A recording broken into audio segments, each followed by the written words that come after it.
오늘 말씀은 창세기 39장 1절에서 10절까지입니다. 창세기 39장 1절에서 10절까지 말씀, 제가 가진 성경으로 구약 61면에 있습니다. 교독하고 마지막 절은 합독하도록 하겠습니다. 창세기 39장 1절에서 10절입니다. 요셉이 이끌려 애굽에 내려가매 바로의 신하 친위대장 애굽 사람 보디발이 그를 그리로 데려간 이스마엘 사람의 손에서 요셉을 산이라. 여호와께서 요셉과 함께 하심으로 그가 형통한 자가 되어 그의 주인 애굽 사람의 집에 있으니 그의 주인이 여호와께서 그와 함께 하심을 보며 또 여호와께서 그의 범사에 형통하게 하심을 보았더라.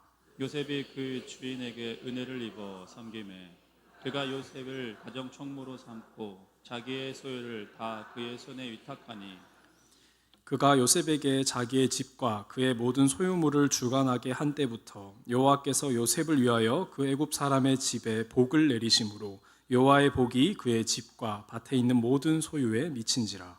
주인이 그의 소유를 다 요셉의 손 위에 위탁하고 자기가 먹는 음식 외에는 간섭하지 아니하였더라. 요셉은 용모가 빼어나고 아름다웠더라. 그 후에 그의 주인의 아내가 요셉에게 눈짓하다가 동침하기를 청하니 요셉이 거절하며 자기 주인의 아내에게 이르되 내 주인이 집안 모든 소유를 간섭하지 아니하고 다 내 손에 위탁하였으니 이 집에는 나보다 큰 이가 없으며 주인이 아무것도 내게 금하지 아니하였어도 금한 것은 당신뿐이니 당신은 그의 아내임이라. 그런즉 내가 어찌 이 큰 악을 행하여 하나님께 죄를 지으리이까. 여인이 날마다 요셉에게 청하였으나 요셉이 듣지 아니하여 동침하지 아니할 뿐더러 함께 있지도 아니하리라. 아멘. 네, 오늘은 진정 형통한 삶이라는 제목으로 함께 하나님의 말씀을 살펴보도록 하겠습니다. 우리는 살아가면서 또 혹은 신앙생활을 하면서 형통이라는 단어를 종종 듣고 또 하곤 합니다. 사전적으로 형통이라는 단어의 의미는 모든 일이 뜻과 같이 잘 되어감이라는 뜻을 의미하고 있습니다. 즉 어떤 일이 잘 풀리고 계획한 대로 인생이 잘 흘러갈 때, 아무런 문제가 없이 순조롭게 진행될 때 우리는 그것을 보고 참 형통하다라고 말을 하는 것입니다. 그래서 우리는 자연스럽게 형통한 삶이란 소위 일이 잘 풀리는 삶 정도로 생각하고 그렇게 표현할 때가 있기도 합니다.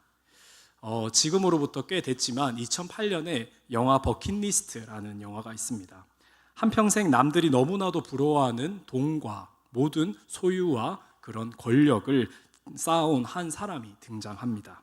그는 병원의 CEO이자 또 억만장자로 말 그대로 원하는 것은 거의 다 할 수 있었던 에드워드 콜이라는 사람이었습니다. 사실 세상의 사전적 의미로 본다면 이 에드워드 콜은 누가 봐도 형통한 인생이었습니다. 남들이 그렇게 부러워하는 소위 말하는 성공도 있었고 돈도 있었고 또 원하는 것은 무엇이든지 할 수 있는 인생이었기 때문입니다. 그러나 그 인생은 결코 온전한 인생이라고 할 수 없었습니다. 왜냐하면 겉으로는 화려했지만 그 속은 텅텅 비어 있었고 또 많이 소유하고 또 세상적으로는 많은 것을 이루긴 했지만 정작 중요한 것들을 전부 다 놓쳐버렸 그런 인생이었기 때문입니다. 아직 혹 영화를 보지 않은 분들이 계실 것 같아서 제가 너무 영화의 내용을 자세히 말씀드리면 혹여나 원망을 들을까 제가 좀 두렵긴 하지만 어쨌든 오래된 명작의 영화이니 말씀드려보자면 그렇게 떵떵거리며 살던 그는 결국 영화 그런 스토리 안에서 말기암 판정을 받게 되고 같은 병실에 카터 챔버스를 만나 버킷리스트를 함께 이루어가는 여정을 시작하게 됩니다. 물론 그 과정 속에서 그는 삶의 의미를 돌아보고 잊고 살았던 가치들을 다시금 하나씩 붙들게 되지만 그러나 그럼에도 불구하고 그의 인생 전체를 놓고 본다면 사실은 그는 모든 것을 가졌지만 또 어쩌면 아무것도 진정 가진 적이 없는 그런 불행한 인생이라고도 표현할 수 있습니다.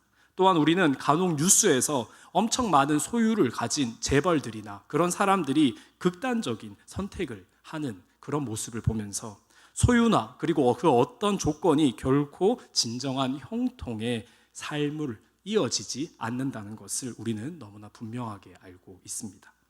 겉으로는 아무리 많은 것을 가지고 있어도 인생의 본질을 놓쳐버린 삶은 결코 형통한 삶이라 할 수 없다는 것입니다. 그렇다면 그런 사람들이 이 영화에 등장하는 에드워드 콜이 왜 이런 결과가 그들에게 나타난 것이겠습니까? 그들의 삶에는 가진 것은 많을지 몰라도 진정한 의미가 없었으며 무엇보다 하나님이 없었기 때문입니다. 세상은 모든 일이 잘 풀리고 막힘없이 흘러가는 삶, 그런 만사 형통의 그 형통을 진정한 형통이라 말하지만, 그래서 더 많이 가지라고 하고 더 많이 남을 짓밟고 올라가라고 하며 더 빠르게 성공하라고 하지만, 그러나 기억할 사실은 성경에서 말하는 형통은 세상이 말하는 형통과는 전혀 다르다는 사실입니다. 즉 성경이 말하는 형통은 그저 일이 술술 잘 풀리는 그런 정도의 형통이 아니라, 우리 함께 고백해 보겠습니다. 시작. 하나님이 함께 하시는 것이 진정한 참 형통입니다. 아멘. 그렇습니다. 성경은 하나님이 함께 하시는 것이 진정한 참 형통이다라고 말하고 있습니다. 그리고 오늘 우리가 함께 살펴볼 말씀 속에 이 형통의 삶을 살아낸 사람이 있는데 바로 요셉입니다. 사실 요셉의 삶을 보면 우리가 이미 잘 알고 있는 대로 형통과는 너무나 거리가 또 먼 인생, 그런 인생을 살았습니다. 왜냐, 요셉은 형들에게 배신당했고 애굽에 팔려가서 노예가 되었으며 또 억울하게 감옥에까지 갇히는 어느 것 하나 형통해 보이지 않는 인생이었기 때문입니다. 하지만 놀랍게도 그 요셉의 삶을 보며 성경은 여호와께서 요셉과 함께 하심으로 그가 형통한 자가 되어라고 기록을 하고 있습니다. 그래서 오늘 우리는 이 말씀을 통해 과연 진정 형통한 사람은 어떤 사람인가, 이런 질문을 가지고 함께 말씀을 살펴보고자 합니다. 그래서 오늘 형통에 대한 우리의 생각이 다시금 새롭게 되고 또 상황이 아니라 오직 하나님과 동행하는 삶을 살아가는 저와 여러분 모두가 되시기를 주님의 이름으로 간절히 소망합니다. 진정 형통한 사람은 어떤 사람인가? 우리 첫 번째 함께 고백하겠습니다. 시작. 진정 형통한 사람은 상황과 상관없이 하나님과 동행하는 사람입니다. 본문 1절 상반절입니다. 요셉이 이끌려 애굽에 내려가니라. 이 구절은 짧은 구절이지만 사실 요셉의 인생이 어디까지 내려갔는지를 있는 그대로를 보여주고 있는 말씀입니다. 요셉의 형들은 요셉을 이스마엘 사람들에게 은 20에 팔아버렸습니다. 사실 당시에 노예로 팔려서 애굽으로 끌려간다는 것은 우리가 생각한 것보다 더 처절한 그런 모습일 수 있습니다. 팔린 노예들은 목이나 손에 밧줄이 걸린 채로 나란히 연결된 채로 뜨거운 태양 아래서 밤에는 추위 속에서 그렇게 먼지를 뒤집었으며 여러 날들을 걸어갔습니다. 먹는 것도 그저 죽지 않을 만큼 사람이 먹을 수 있을 것 같이 보이지 않은 것들로 먹으며 우리가 보는 그런 용변조차도 그 자리에서 해결해야 되는 경우가 실제로 많았기 때문에 그 노예 행렬은 악취와 질병이 가득한, 그래서 그 가정 속에서 한 사람의 이름은 물론이요 점점 사람으로서의 존엄을 잃어버린 채 그냥 물건이 되는 그런 바뀌어지는 그런 처절한 시간이었던 것입니다.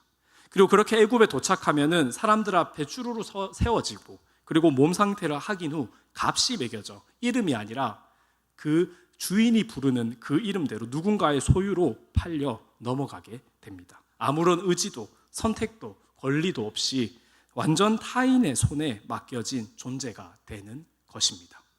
그 누가 보더라도 이 요셉의 삶을 형통하다고 말할 수 없는 상황입니다. 그러나 2절 상반절에 어떻게 기록되고 있습니까? 우리 함께 2절을 읽어보겠습니다. 시작. 여호와께서 요셉과 함께 하심으로 그가 형통한 자가 되어. 그렇습니다.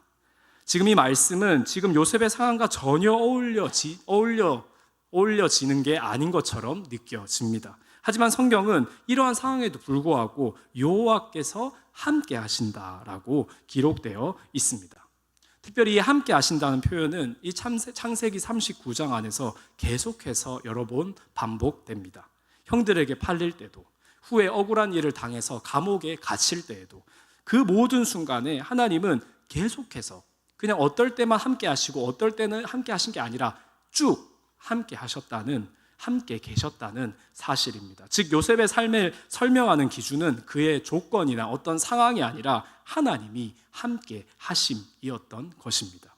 그리고 이어서 2절에 그가 형통한 자가 되어라고 되어 있는데, 여기서 특별히 형통이라는 이 히브리어 원어는 일이 이루어지고 앞으로 나아가며 결국 성취되는 상태를 의미하는데, 그러나 지금 요셉의 상황은 길이 열리고 앞으로 나아가기보다는 마치 길이 막혀버린 것 같은 그런 모습임에도 불구하고 성경은 형통의 이 단어를 사용해서 그의 삶이 형통했다고 기록하고 있습니다. 무슨 의미입니까? 여기서는 이 형통이 사람이 보기에는 막혀있는 것처럼 보일지라도 하나님이 그 삶을 여전히 이끌고 계신다는 뜻이며, 또 보이지 않는 하나님의 그 손이 그 인생을 여전히 계속해서 움직이고 있다는 뜻입니다. 그래서 이 형통은, 이 히브리어의 원어는 그저 세상이 말하는 그냥 일이 술술 잘 풀리는 그런 형통을 말하는 것이 아니라 하나님의 손 안에서 그 삶이 여전히 계속해서 붙들려 있고 하나님의 뜻이 그 삶 가운데 이루어지고 있는 상태를 보여주고 있는 것입니다. 그래서 요셉은 노예가 되었고 모든 것을 잃어버린 것처럼 보일지라도 여전히 형통하다고 기록되어 있는 것입니다. 그렇습니다. 성도님 여러분, 우리는 살아가면서 소위 일이 잘 풀리면 하나님이 함께 하시는 것 같다라고 생각하고, 또 혹시나 우리의 일이 막히거나 우리의 앞으로의 길이 막히게 되면 왜 하나님이 나를 이렇게 두시지? 라고 생각이 들 때도 있는 것 같습니다. 그래서 우리의 신앙이 어쩌면 상황에 따라 흔들릴 때가 있기도 하는 것 같습니다. 하지만 오늘 말씀은 그 기준을 완전히 바꾸라고 말하고 있는 것입니다. 요셉의 삶은 세상의 기준으로 볼 때면 성공한 삶이 아니었습니다. 오히려 당장 한 치 앞도 내다볼 수 없는 비참한 인생이었습니다. 하지만 성경은 이를 두고 형통하다고 말을 하고 있음을 기억합시다. 앞서 말씀드린 대로 그것은 바로 어떠한 상황이든지 간에, 어떠한 환경이든지 간에 하나님이 함께하고 계시기 때문입니다. 그래서 이 말씀 앞에서 우리의 삶을 다시금 바라봐야 할 줄 믿습니다. 즉 지금 내 상황이 어떤가가 아니라 내 삶에 하나님이 함께하고 계신가, 내가 진정 내 삶을 하나님께 초점을 맞추며 살아가고 있는가, 이 사실에 우리의 중심을 더 두어야 한다는 것입니다. 성도님 여러분, 우리의 상황이 항상 좋은 것만이 하나님이 일하시는 증거가 아니라 지금 우리에게 주어진 자리에서도 하나님이 여전히 일하고 계시며, 혹 우리의 길이 막혀 있는 것처럼 보일지라도 하나님은 여전히 우리와 함께 계심을 믿는 저와 여러분 모두가 되시길 간절히 소망합니다.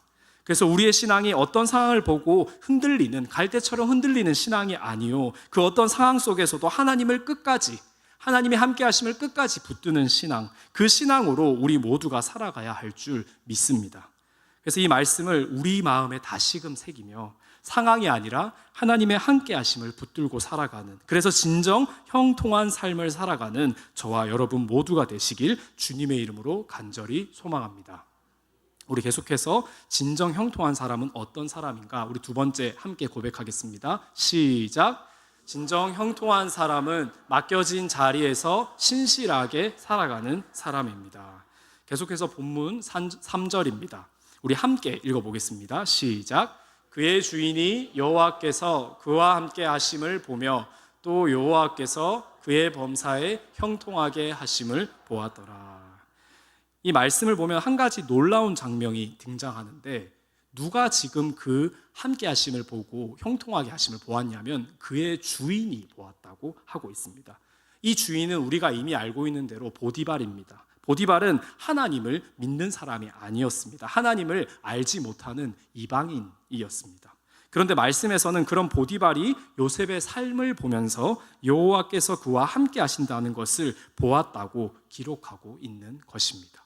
요셉이 보디발 집에 가가지고 자기가 하나님을 믿는다고 막 이렇게 떠든 것도 아니고 설교를 한 것도 아니고 전도를 한 것도 아닐 것입니다. 근데 말씀에서 요셉은 그 삶을 통해 하나님을 보였다는 것입니다. 즉 요셉의 삶이 다른 노예들과 다른 사람들과 달랐다는 것입니다.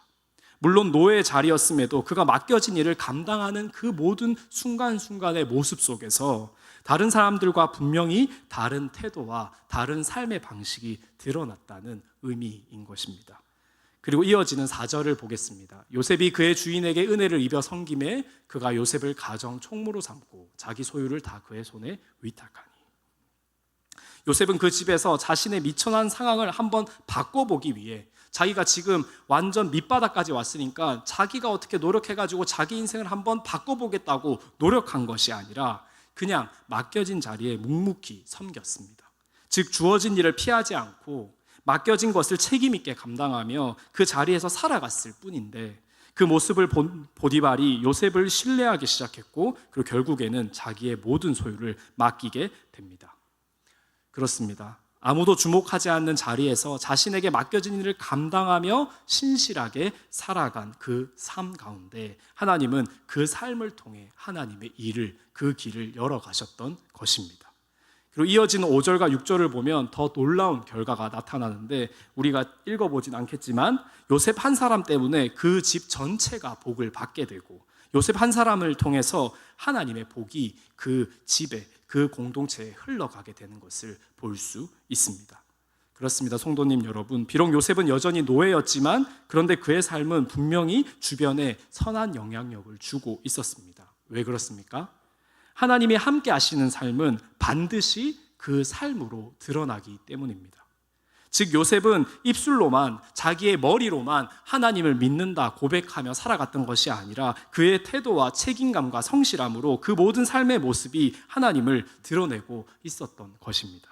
즉 진정 형통한 사람은 그저 혼자만 잘 먹고 세상이 말하는 대로 그냥 혼자만 잘 먹고 잘 사는 사람이 아니라 어느 자리든 맡겨진 그 자리에서 하나님께만 초점을 두고 신실하게 살아가며 그리고 그 삶을 통해 하나님만을 드러내는 사람일 줄 믿습니다. 성도님 여러분, 우리는 살아가면서 지금 내가 서 있는 그 자리가 별 볼 일 없이 느껴질 때가 있기도 합니다.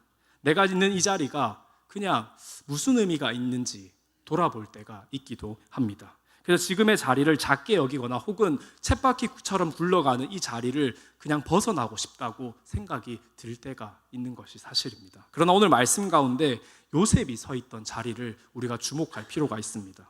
요셉이 서 있던 그 자리는 누가 봐도 좋아 보이지 않는 노예의 자리였습니다. 그는 자신의 의사가 아니라 억지로 끌려온 자리였고 당장 내려놓고 싶은 자리였습니다. 그런데 그 자리에서 요셉은 맡겨진 일을 피하지 않고 소위 대충대충 하지 않고 하나님께 초점을 맞추고 매 순간 하나님의 함께 하심을 붙들며 그 자리에서 끝까지 감당하며 살아갔던 모습을 우리가 반드시 기억합시다. 하나님은 우리가 어디에 있는지만을 중요하게 여기시기보다 우리에게 맡겨진 그 자리에서 우리가 하나님께 어떻게 초점을 맞추고 어떻게 살아가는가를 더 보시는 분일 줄 믿습니다. 그래서 이 말씀 앞에서 지금 우리가 있는 그 자리, 가정에서, 우리의 직장에서, 그리고 우리 왕궁중부교회 이 공동체 안에서 그 자리가 어쩌면 내가 원하는 섬김이나 내가 원하는 자리가 아닐 수도 있겠지만 어쩌면 때때로 부담스럽고 또 의미 없어 보이는 자리인 것처럼 느껴질 때가 있을 수도 있겠지만 그럼에도 하나님은 바로 그 자리에서 우리를 보고 계심을 우리가 반드시 기억합시다. 그래서 중요한 것은 우리가 어디에 서 있느냐보다 그 자리에서 내가 하나님 앞에서 어떻게 살아가느냐, 이게 더 중요하다는 사실을 우리가 기억했으면 좋겠습니다. 그래서 요셉의 주인이 요셉을 통해 하나님을 보았던 것처럼 우리의 삶도 누군가에게 하나님을 보여주는 통로가 되기를 바라며 지금 서 있는 그 자리에서 날마다 하나님 앞에서 신실하게 살아가는, 그래서 진정 형통한 삶을 살아가는 저와 여러분 모두가 되시길 주님의 이름으로 간절히 소망합니다. 그럼 마지막으로 진정 형통한 사람은 어떤 사람인가 우리 함께 고백하겠습니다. 시작. 형통한 사람은 항상 하나님을 의식하며 살아가는 사람입니다. 본문 7절입니다. 그 후에 그의 주인의 아내가 요셉에게 눈짓하다가 동침하기를 청하니. 이제는 요셉의 삶에 또 하나의 큰 시험이 찾아옵니다. 이전까지는 외부의 어려움이었습니다. 남들이 어떻게 자기의 의사랑 상관없이 남들이 이렇게 해버렸던 외부의 어려움이었으나 지금 찾아온 것은 내부의 자기가 선택할 수 있는 제 유혹이 찾아온 것입니다. 그것도 그 시험은 아주 은밀한 자리에서 아무도 보이지 않는 그 상황에서 찾아왔습니다. 사실 요셉의 입장에서 보면 이 상황은 오히려 자신의 상황을 더 편하게 만들 수 있는 타협의 자리일 수도 있습니다. 그리고 당시 애굽의 노예들은 주인의 소유물이었기 때문에 오라고 하면 와야 되고 무언가를 하라고 하면 해야 되는 그런 상황에서 이것을 거절한다는 것은 자기의 생명과도 직결되는 문제인데, 그러나 8절에 요셉이 거절하며 그의 주인의 아내에게 이르되 라고 고백하며 9절에 그런즉 내가 어찌 이 큰 악을 행하여 하나님께 죄를 지으리까 라고 고백을 하고 있습니다. 요셉은 이 상황을 그저 할까 말까, 내가 이거 하면 들킬까? 사람들이 알까? 이 정도로 생각하는 것이 아니라 이것이 하나님 앞에서 어떤 것인가? 이게 하나님 앞에 죄인가? 어떤 것인가? 이 기준을 먼저 삼고 판단했는데 이 모습이 바로 요셉의 삶의 모습이었다는 것입니다. 즉 아무도 보지 않는 자리에서도 하나님을 의식하고 하나님 앞에서 살아가는 삶, 그 삶이 요셉의 삶이었던 것입니다. 그래서 진정 형통한 사람은 상황이 좋은 사람이 아니라, 어떤 자리가 높은 사람이 아니라 어느 자리에서든 오직 하나님만을 의식하며 살아가는 사람이 진정 형통한 사람일 줄 믿습니다. 이것이 바로 우리가 잘 알고 있는 코람데오의 신앙입니다. 하나님 앞에서의 중요한 신앙 고백이 우리의 머리뿐만 아니라 우리의 지식뿐만 아니라 조금은 투박하더라도 우리의 손과 발로 이어져야 한다는 것입니다. 보이는 자리뿐 아니라 보이지 않는 자리에서도 사람 앞이 아니라 오직 하나님 앞에서 살아가는 삶, 그 삶이 바로 코람데오 삶이자 형통한 사람의 삶임을 기억합시다. 그래서 우리의 신앙은 진정 아무도 보지 않을 때 어떤 선택을 하는가에서 바로 그 자리에서 우리의 신앙이 드러난다는 것을 기억하며, 혹 지금 삶 가운데 세상이 말하는 센스 혹은 그런 지혜라는 그런 명분하에 세상의 방법대로 타협하고 싶은 순간이 있으시거나 혹 그런 유혹이 있으신 분이 있으시다면 다시금 이 말씀 앞에서 나는 하나님 앞에 서 있다는 이 코람데오의 신앙을 회복하는 저와 여러분 모두가 되시길 간절히 소망합니다. 그래서 사람을 의식하는 삶이 아니라 남들이 전부 다 하니까 환경을 따라가는 삶이 아니라 항상 하나님만을 의식하며 살아가는, 그래서 진정 형통한 삶을 살아가는 저와 여러분 모두가 되시길 주님의 이름으로 간절히 소망합니다.